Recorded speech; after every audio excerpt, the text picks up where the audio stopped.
Saviez-vous que l'autisme touche une personne sur 150 et que ce chiffre ne cesse d'augmenter? Ce trouble, qui est généralement dépisté avant l'âge de 2-3 ans, se caractérise principalement par des altérations dans les interactions sociales et des altérations dans la communication verbale et non verbale, ainsi que par des activités restreintes, stéréotypées et répétitives. Dans le domaine de la médecine classique, on dit de ce trouble qu'il ne se guérit pas. Or, lorsque l'on cherche un petit peu vers l'extérieur, on se rend compte que des cas de guérison existent et qu'elle n'a pas lieu par hasard et que l'on peut reproduire cette guérison à ceux qui sont déjà atteints par ce trouble. Je suis Solange Aimé, coach pour une santé régénérée, et aujourd'hui nous sommes le 2 avril 2015, journée mondiale de l'autisme. Dans cette vidéo, je souhaite vous communiquer les informations que j'ai trouvées concernant la guérison de l'autisme. Dans cette vidéo, je vous partagerai les informations que j'ai trouvées de manière synthétique et je vous donnerai plus d'informations, plus de détails dans un article que je suis en train de préparer, que vous pourrez retrouver sur mon site hygienedevie.fr/blog. En attendant, vous pouvez déjà vous inscrire à la newsletter pour être sûr de recevoir l'article. Donc avant de partager avec vous les solutions que j'ai trouvées pour guérir de l'autisme en partie ou en totalité, je souhaite partager les principales causes de cette maladie que j'ai trouvées. Celles-ci peuvent être différentes d'une personne à une autre et également ne pas avoir la même importance d'une personne à l'autre. Donc je vais vous les donner dans un ordre aléatoire, sachant que certaines causes sont directes et d'autres indirectes. Je l'expliquerai certainement dans l'article que je prépare. Donc les différentes causes sont génétiques. Donc au niveau de la génétique, il n'y a pas de gène de l'autisme qui fait qu'on est forcément autiste. C'est des gènes plutôt qui vont induire une faiblesse dans notre corps à certains niveaux, qui font que de manière indirecte, ça va, combiné avec d'autres choses, ça va amener à ce trouble d'autisme. Donc d'autres causes peuvent être les ondes au niveau Wi-Fi, téléphone portable, cause alimentaire également, qui est énormément mis en question dans cette maladie, une hyperperméabilité intestinale qu'on retrouve beaucoup. Également comme cause que j'ai beaucoup retrouvée dans les articles, ce serait les bactéries intestinales. Autre cause, éventuellement les vaccins. Voilà, j'ai entendu un témoignage, donc apparemment il y a plusieurs témoignages des associations, je crois, qui se sont montées donc à ce niveau-là. Voilà, on dit que non, il n'y a aucune preuve, peut-être qu'il n'y a pas de preuve scientifique, mais en tout cas il y a des témoignages, et pour moi ça c'est le plus important, les personnes qui témoignent.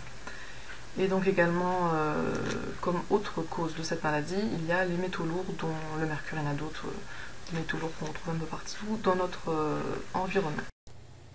J'ai découvert également que dans 100% des cas, la mère a transmis une mauvaise flore bactérienne au bébé lors de la naissance. Voyons maintenant les solutions que j'ai trouvées qui permettent de guérir de l'autisme. En premier lieu, je dirais l'alimentation. C'est quelque chose qui est revenu énormément dans mes recherches sur plusieurs sources. Et en plus, j'ai pas non plus cherché énormément sur quelques sources en français que j'ai trouvées. C'est vrai qu'en français, bon, il n'y a pas énormément de choses, mais en anglais, apparemment, il y a plusieurs bouquins, il y a plusieurs études qui ont été faites. Donc, notamment quelques sources que je peux citer. Le docteur Seignalé sur son livre L'alimentation et la troisième médecine, où il parle également du docteur Ménat qui a publié une étude de cas. Il y a également le docteur Robert Cade en Floride qui a fait des études là-dessus. Natasha Campbell McBride qui écrit le livre Gut and Psychology Syndrome donc en anglais, que je n'ai pas lu, et donc je vais vous citer Thierry Casasnova qui a présenté ce livre dans une vidéo. Elle montre de manière étayée sur pas mal d'expériences cliniques à quel point le régime alimentaire a une action directe sur le fonctionnement psychique des pathologies lourdes et qu'une modification de notre régime alimentaire suivi d'une réhabilitation du biote intestinal, amène à des résultats assez impressionnants. Donc pour être plus précis au niveau de l'alimentation, il s'agit du blé et des produits laitiers que j'ai retrouvés dans énormément de sources. Donc les études scientifiques expliquent que l'on retrouve des molécules, des peptides au niveau des urines, et également qu'il y a des anticorps dirigés contre ces molécules alimentaires. Donc déjà, supprimer ces aliments de l'alimentation de la personne autiste va permettre de la guérir. Dans les études, c'est apparemment quasi systématique. Enfin, j'ai pas regardé exactement dans les détails si c'est à 100% ça marche ou pas. Mais voilà, c'est quelque chose qui revient systématiquement. On supprime ces aliments-là et dans une semaine, voilà, souvent c'est vraiment très rapide, hein, au bout d'une semaine, même avant, plus ou moins, il y a déjà des résultats. Donc les produits laitiers, donc on a supprimé, donc en gros ce qui veut dire c'est que voilà, s'ils sont là, c'est qu'ils font partie de la cause aussi, et donc la solution est de supprimer ces aliments de l'alimentation. Dans un témoignage, j'ai également trouvé une personne qui disait avoir supprimé tout ce qui est à base de gluten et de caséine. Donc il n'y a pas que le blé où il y a du gluten dedans, également l'avoine, l'épeautre, il y en a moins mais il y en a quand même, d'autres produits. Et également, du coup, comme elle avait supprimé le blé, les produits laitiers, elle avait supprimé pas mal de choses, donc du coup elle mangeait beaucoup de produits à base de soja, et son fils n'était pas complètement rétabli. Et donc elle a supprimé également le soja, et donc son fils a continué à améliorer son état. Donc voilà, déjà la première chose à faire, ça va être de supprimer le blé et les produits laitiers. Ensuite, dans certaines sources que j'ai trouvées, c'est que combiné à ça, on peut donner un antifongique. On a vu précédemment dans les causes qu'il y avait des bactéries intestinales. Donc dans ce que j'ai vu, c'est que combiner les deux, puisque si on fait que les bactéries intestinales et qu'on garde le blé et les produits laitiers, en fait, voilà, si on fait que l'un, ça va pas amener autant de résultats que si on fait les deux. Ensuite, ce que je n'ai pas trouvé dans toutes ces sources, c'est le lien qui existe entre ces bactéries intestinales et l'alimentation. En fait, que l'on peut expliquer tout simplement par le blé qui est très complexe à digérer, qui a été modifié, qui est complètement différent également du blé ancien, de son ancêtre, qui était peut-être plus digeste. Donc c'est que ça contient des glucides complexes, des molécules complexes qui vont être très difficiles à digérer et qu'on ne va pas digérer on va pas digérer complètement en fait, qu'on ne va digérer qu'en partie. Et donc ces matières vont rester en stagnation dans les intestins et vont coller la paroi intestinale. Également les produits laitiers de vache qui ne sont pas du tout adaptés à notre corps, ça franchement, enfin voilà, faites des recherches là-dessus, voilà, il y a plein de bouquins, des articles, on le sait, il y a des témoignages, ça on le sait partout, sauf dans le domaine de la santé de manière classique, la médecine traditionnelle, qui recommande les produits laitiers, mais bon voilà. On est la seule espèce à boire le lait d'une autre espèce, et en plus encore à l'état adulte, donc il faut savoir, voilà, le veau, voilà, pour quelques explications, quelques exemples, le veau il prend, je crois, lors de sa première année, une centaine de kilos, quelque chose comme ça. Et voilà, au niveau intellectuel, il se développe pas forcément énormément, tandis que le petit humain c'est complètement différent. Il se développe beaucoup au niveau intellectuel, au niveau de la motricité aussi, et au niveau de la prise de la masse de poids, c'est complètement différent. Donc les produits laitiers sont également contiennent des molécules plus complexes, moins digestes que le lait de maternelle, que d'autres aliments. Et donc ces deux produits ces molécules vont stagner dans les intestins, amener une stagnation de matière, et également ces produits qui sont acidifiants, vous pouvez vous renseigner sur l'indice de PRAL, PRAL, qui permet de déterminer le niveau, si c'est un aliment est acidifiant ou alcalinisant. Donc ces produits sont acidifiants, vu qu'ils s'accumulent dans les intestins, ils vont irriter la paroi intestinale et du coup créer une hyperméabilité intestinale. Donc finalement tout est lié. Donc dans les causes que j'ai trouvées, ils ont dit des causes que je vous ai données, mais dans les sources que j'ai trouvées, il n'y a pas l'explication de tous ces liens en fait, et que j'ai en fait je sais plus exactement, mais en tout cas voilà, c'est dans les vidéos de Thierry Casasnova que j'ai pu trouver ces explications et que je trouve tout à fait logique. Donc alimentation amène stagnation de matière dans les intestins, donc irritation de la paroi intestinale, donc hyperperméabilité intestinale. Mais ce qu'il faut savoir, c'est que certaines personnes ont une génétique qui font qu'elles vont avoir plus facilement une hyperperméabilité intestinale également.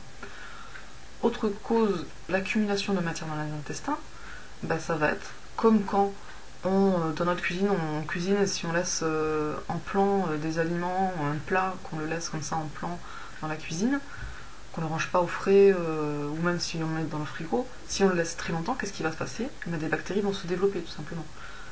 Donc là c'est la même chose, dans nos intestins, c'est tout simplement la loi d'homéostasie.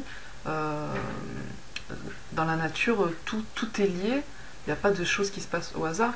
Donc, ou quand il y a des matières fécales, les animaux dehors qui défèquent, ou même les humains, il y a des mouches et des vers qui vont se développer à l'intérieur, tout simplement parce qu'ils en ont besoin pour se développer, et en même temps ça va permettre de nettoyer, voilà.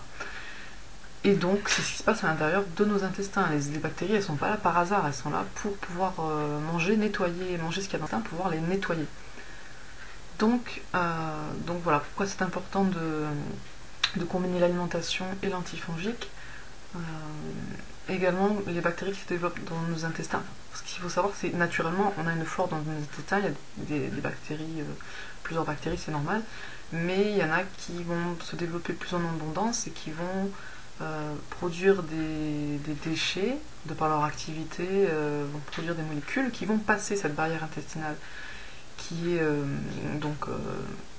l'hyperperméabilité, qui est comme s'il y avait des trous, comme si c'était un gruyère, un peu, ou une passoire, vraiment ça. Les molécules, elles passent dans le corps alors qu'elles ne devraient pas passer, des molécules complexes. Donc ces bactéries qui produisent des molécules vont pouvoir passer dans le corps en plus des molécules alimentaires. Donc voilà, alimentation. Ensuite, pour réintroduire les bonnes bactéries, le jus de légumes fermenté est très efficace.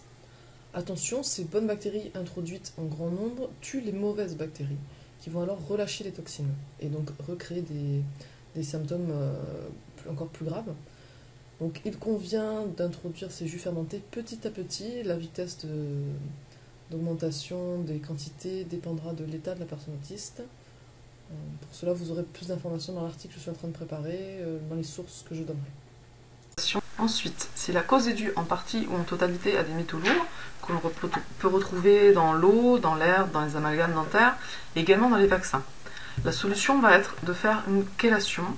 Donc, je vous transmets les informations que j'ai trouvées, je sais pas trop après comment faire pour faire cela, j'ai juste entendu parler de la chlorella.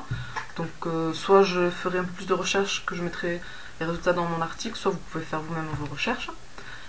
Donc ensuite, comme autre solution, j'ai trouvé, concernant en tout cas les produits à supprimer, donc il y a également les pesticides, les antibiotiques et certains produits ménagers relativement chimiques, donc pour faire le ménage, ou des produits d'hygiène du corps, par exemple.